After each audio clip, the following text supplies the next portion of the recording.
You're still tuned into TBD here on KCSBfm 91.9 in Santa Barbara, KCSB.org. And we got Slotcar here in the studio. How's it going, guys? What's up? Good, yeah. Good. Thank you for having us. Dude, thanks for coming in and playing. Yeah, that was a blast, man. Yeah, that was awesome. I got to have an experience playing like that in a cool space like this, man. Yeah. Hell yeah. Very cool. I guess before we get started, do you want to introduce yourselves and what you play in the band? Sure. Left to right, right to left. Yeah, left to right. Elliot? Yeah. All right. Yo, what's up? I'm Elliot. I play the bass guitar and I fool around. Sing. Yeah. Sick. And sing Just a little in bit. general, Yeah, yeah. a little bit. Sick. I'm Frankie. I play guitar and I sing as well. I am Daniel, and I do I play drums, but then I probably sing about equally as Elliot. Amount as Elliot. Nice. Yeah. So you guys have known each other for a really long time, right? Yeah. Yeah. Going on, I met Daniel going into my sophomore year of high school, which at this point it's 2025, so that was 10 years ago. Yeah. Yeah, 15 or so. Yeah. 15 years old, I met Daniel because my best friend at the time, Sam, wanted to start a punk band, and he goes, "I got this drummer, and he's killing. He's in my history class." And we met up, and that's how Daniel and I got linked up. And then, Dan, I remember you were talking about your brother Trent, and Trent hooking us up with Elliot, but that wasn't long after. Yeah, a couple years later, maybe. My mom was dating this guy, and they decided to move in together. So me and my mom, and my sister moved in with this guy and his son, and we found out that he was the same age as me, loved recording music, just playing stuff, and we just got along really well. And after becoming friends, eventually he's like, "Yo, I have these friends, and one of them's this really good bass player. His name's Elliot. He also plays saxophone." I was like, "Oh, that's cool." So yeah, down the line, through many iterations of this band, we just kind of ended up. It used to be kind of a big band, maybe 5 or 6 people at some point. Yeah. And then Elliot hopped in on sax for one gig one time, and it was such a great vibe. And eventually it was the trio kind of just rest was history at that point. Yeah, it just kind of came to be. It definitely felt right. Where's the Slotcar sax, dude? Yeah. Oh man. Eventually. Emo bands need brass, I guess that's a woodwind, but whatever. Yeah, 100%. I mean, we definitely. One of these days. Yeah. Hey, we got a big show. We'll bring in the horn section. That'd be sick. Yeah. Hell yeah. That'd be fun. Yeah. Yeah, you and Trent, man. That's a very, very stepbrother scenario. I mean, really, John C. Reilly and Will Ferrell. Except we got along situation. immediately. There wasn't a buffer period of fighting at all. You guys were just you like music, you like Queens of the Stone Age? I do too. Hell yeah. Yeah, y'all two setting up the drum kits face to face in the garage. Yeah, we just running Tool note for note. Yeah, it was formative. He knew it all note for note, and I was kind of BSing it. And I saw him oh man, I can't look like this. I need to learn these songs. Yeah. So yeah, it was fun. Yeah. That's sick, dude. Yeah. So you guys have basically been playing in the same band for years, right? What was it called before? And what were you doing before? The first. Was it always Slotcar? No. It was not always. No. Okay. The first iteration. Well, the band that I started with Daniel when we were 15 was called the Green Fingers, and we played punk songs. We covered Operation ID songs. Yeah. And then we transitioned into a larger band, 5-piece band called Art Rock.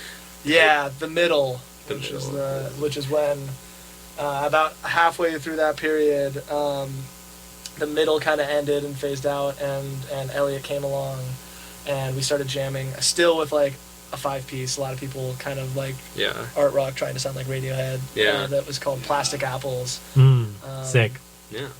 When did that band end? That band ended 2020. 2020. Okay, sick. Yeah, a bunch of stuff happened, and we kind of had a realization of the three of us are kind of the most reliable rock solid and just like agreeable musician wise and personality. Yeah. Like it just became the right group. You guys were the core. Yeah. Yeah. Well, and also none of us had jobs, and we all dropped out of college, so we all had a lot of free time. Yeah. So then we were like, okay, let's make heavy music. Since we just tried for so long to make like art rock, jazzy nonsense, it was like, let's make hardcore, post-hardcore music. So we started a band called Akillafly, which was the three of us. That's the most recent one? That was the most recent before Okay. Slotcar, yeah. Yeah. So what happened then was we spent a couple years doing that. Well, we didn't really play any gigs or anything, but we just recorded music and hung out. Yeah. And That was the COVID band. The COVID Yeah. band, yeah. It strengthened the bond with the three of us. And at the end of Akillafly, we flew to Nashville for like a week and a half, which is where my brother now lives. He went there for school and now is working there as like an engineer. And off hours, we recorded a record in his in the studio he works at. And it was like 8 or 9 songs. We fly back and we're like, okay, shoot, we got to finish this album. And then we basically don't do anything for like a year and a half. Like Elliot was living in Boston. Yeah, I was back in school. Yeah. And it was just, we were both like working and dealing with stuff, and time went on, and eventually, I think we had some points where it's like, what are we doing? Like, we got to get back in the room. Like, this is the friggin' core. And then Elliot moved to San Diego.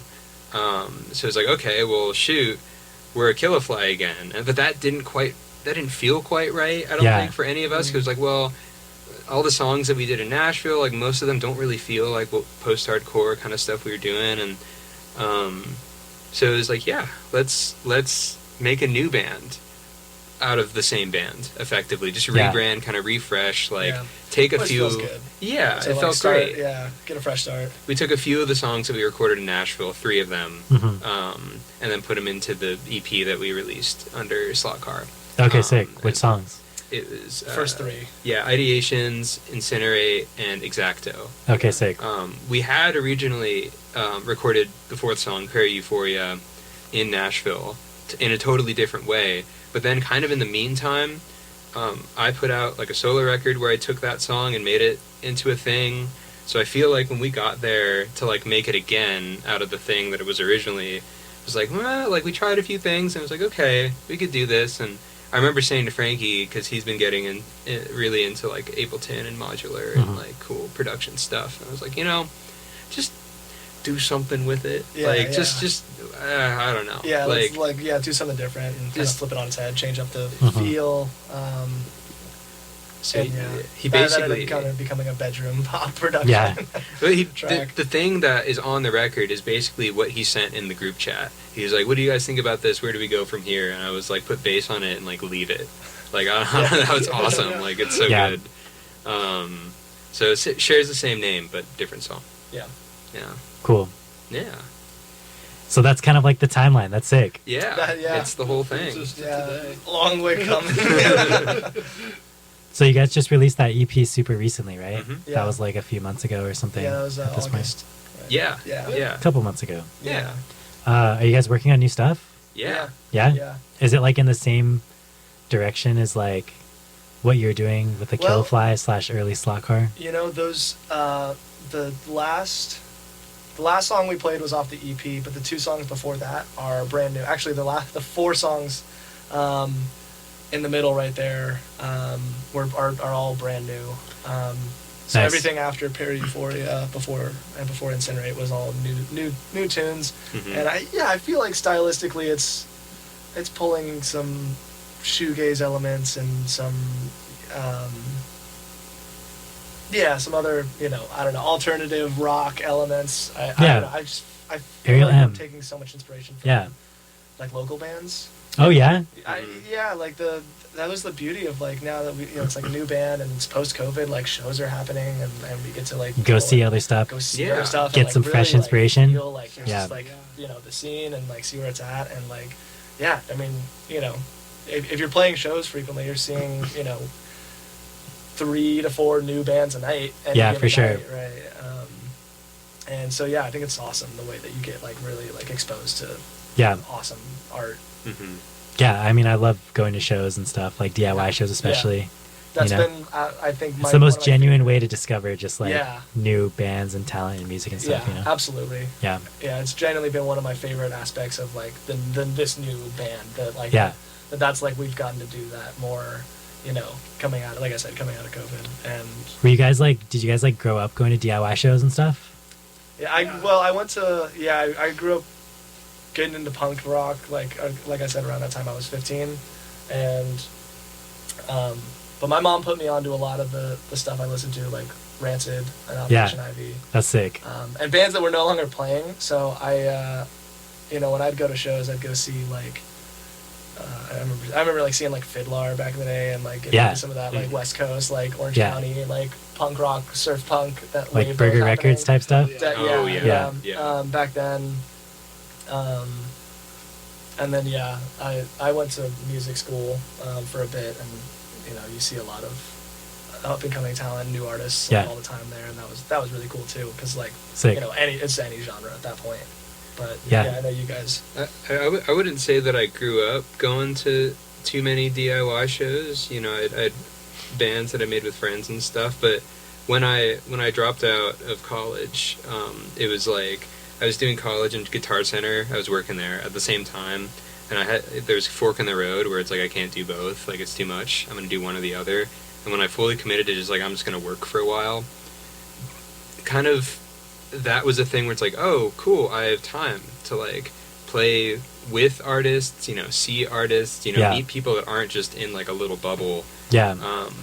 And I feel like that was a big thing. I met some really great musicians and folks that I'm still friends with, and have led me to so many different like communities and types of music, and so grateful for that. So I would say later in my life, I guess 18 onward was where that happened. Sick. Yeah. How about for you? Yeah, I was pretty like free range kid, so like I was like going to the Smell like nice. whenever I could when I was like starting like 13 or 14. Who were you seeing back then?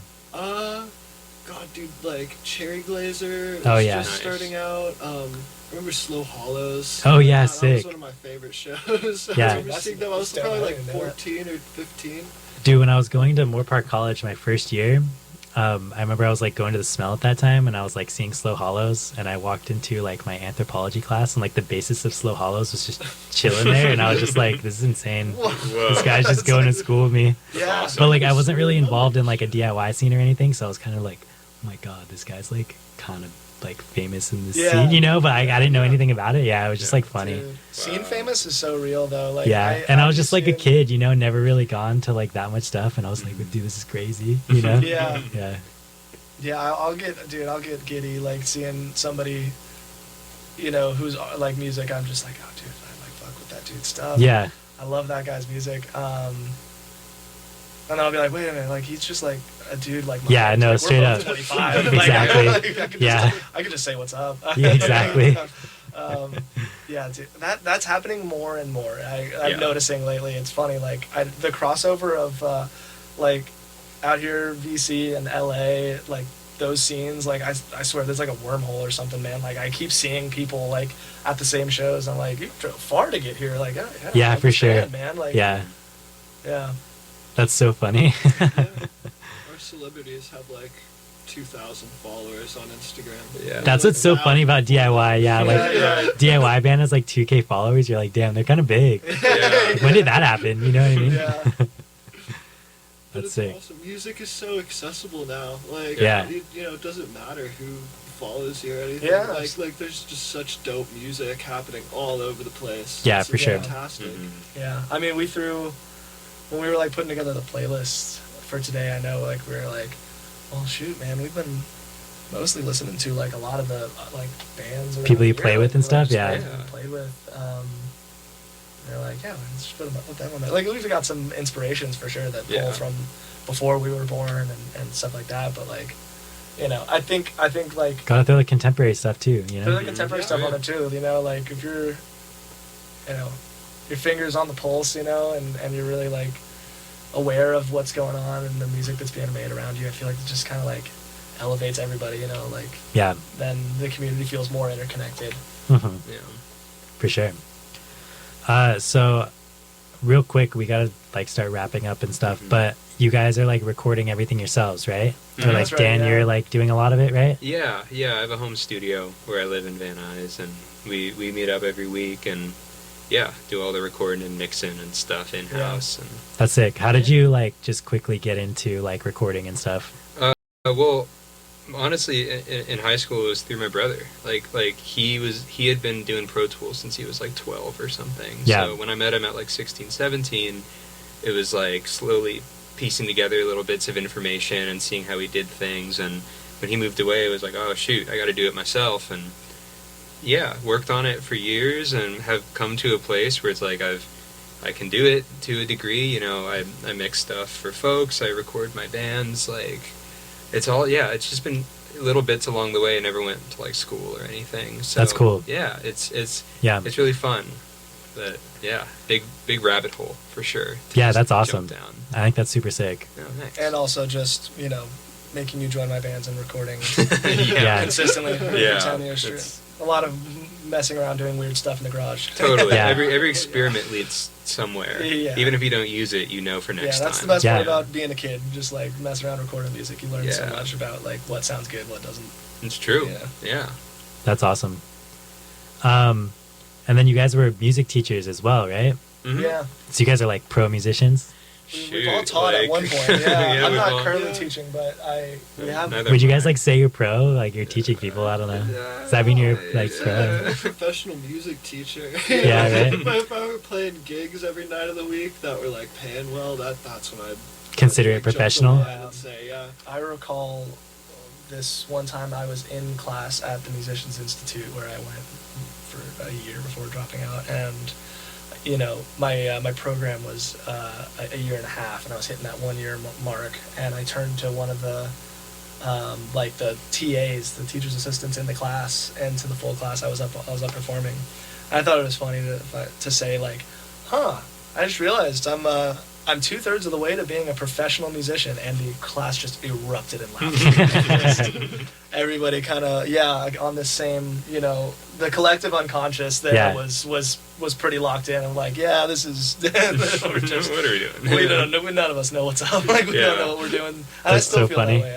I feel like I don't know what I'm doing. I'm just going through the motions for the most part. But I will say, this sort of we have a little like inside joke within the band where like more than once it's happened where like we kind of end up being like a pseudo like not to put this legendary thing to it, but like pseudo like wrecking crew of like folks where it's like we'll end up in the same band behind somebody, behind an artist or behind a thing, and it's like, oh, like shoot, like we just kind of end up being like, it's almost like the thing of like session heads or like you guys last night just played with Sister Gemini at the Chatterton record release. No, exactly. That was the three of us and then Remy, and that was awesome. And we just have played together so long that it's like even when it's new material, it's just like it's us. It's like, really fun when it works out like that. Yeah. And any artist being like, oh, you play guitar, like I need a guitar player, and like well, I also need a bass player and a drummer. And I'm like, well, I think I got you covered. I just the guy. I know who to call. Joey too, and like a handful of folks. Yeah, Joey McMahon. But it's so professional musician. Yeah. Well, I feel like isn't the technical term is like if you make any money, technically that's professional gig work. Yeah. So.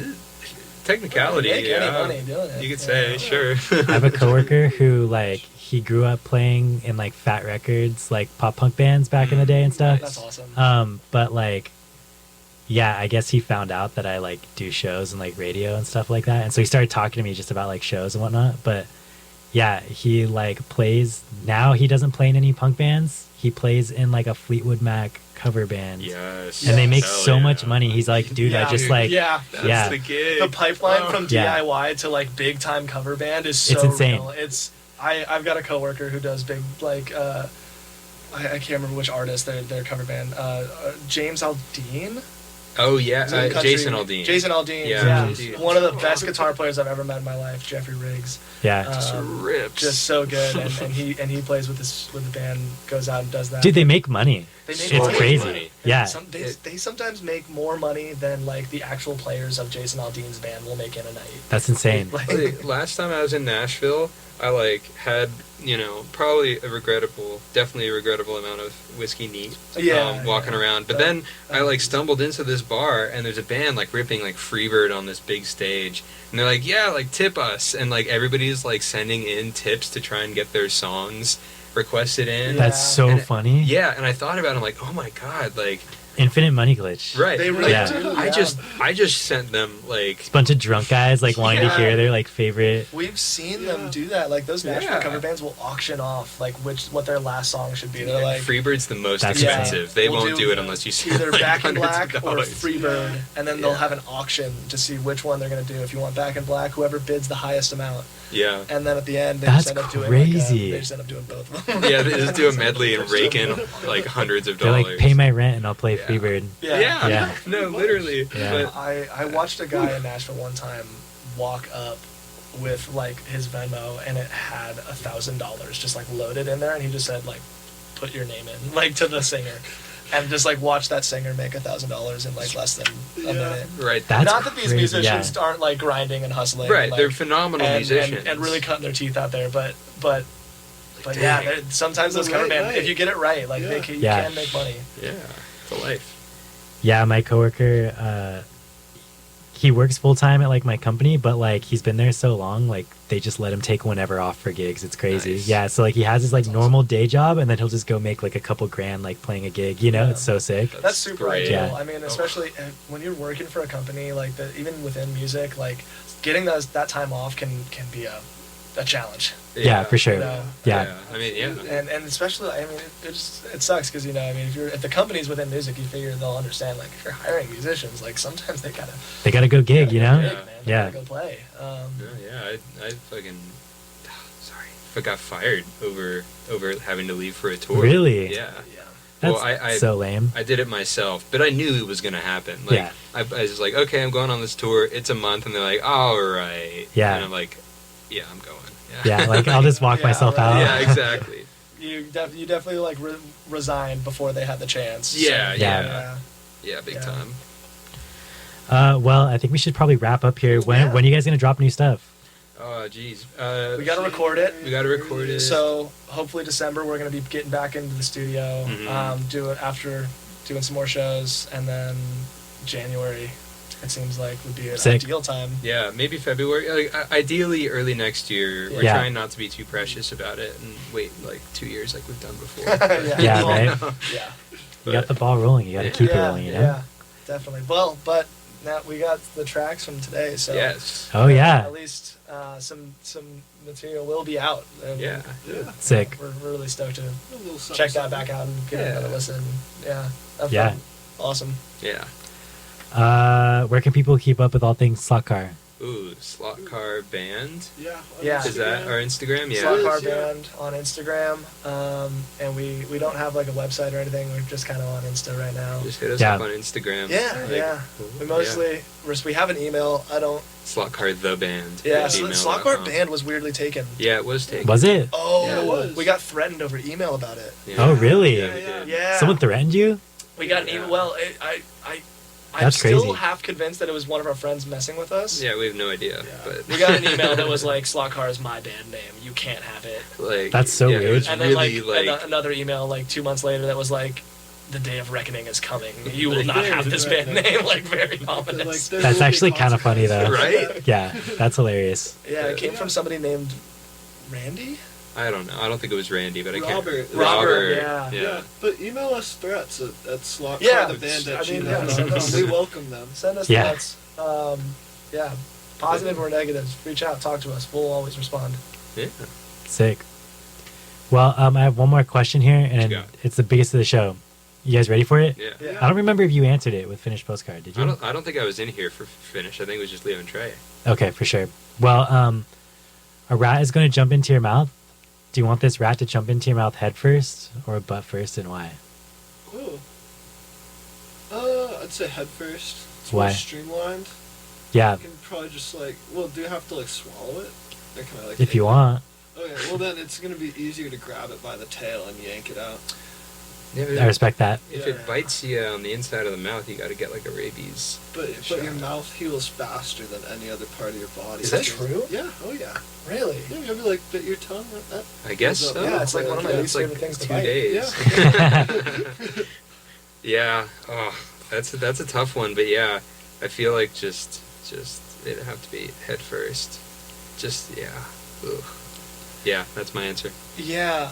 I have rats at home, and their tails are pretty long. I feel like if they jumped in butt first, like the butt might get into your mouth. If the butt gets into your mouth, the tail's way farther than that. Yeah, that's rough. That's definitely down the gullet. So that would be pretty tough. I don't know. I might have to risk the bites. Yeah. Just to avoid that sensation. You have pet rats? No, they're not. They're not welcome. They're vermin or whatever. I used to have pet rats. What was that? I used to have pet rats. They're great pets. 8 pet rats over the years. Would you give them kisses? Yeah, I would give them. Well, I mean, they're like domesticated rats, so they're like cleaner than wild ones. Yeah. But no, they're really sweet pets. It's just a shame they only live for 2 years. Oh, that's sad. Like mourning a sweet pet. You get like connected, Yeah. attached to it, and then it dies in 2 years. That's kind of sad. Yeah. Yeah, for sure. Well, I guess that's about it, guys. Thanks so much for being on the show. Yeah, that was sick. Thanks for having us. Yeah. I'm excited for the gig on Thursday, the 16th at Rapid Skate Shop in Simi. That's so many cool bands. Yeah. So love. Yeah. So stoked to open up. Yeah, dude. Yeah. It'll be awesome. It'll be cool. And if for everybody listening, if you want to see them play a gig, Rapid Skate Shop Thursday, Hurtado, Faint, and Grace, and Slotcar. And up next is Light Talks Demands Remain Unwritten. And we'll be back next week. Thanks so much, guys. Thank you. Thank you. Whew.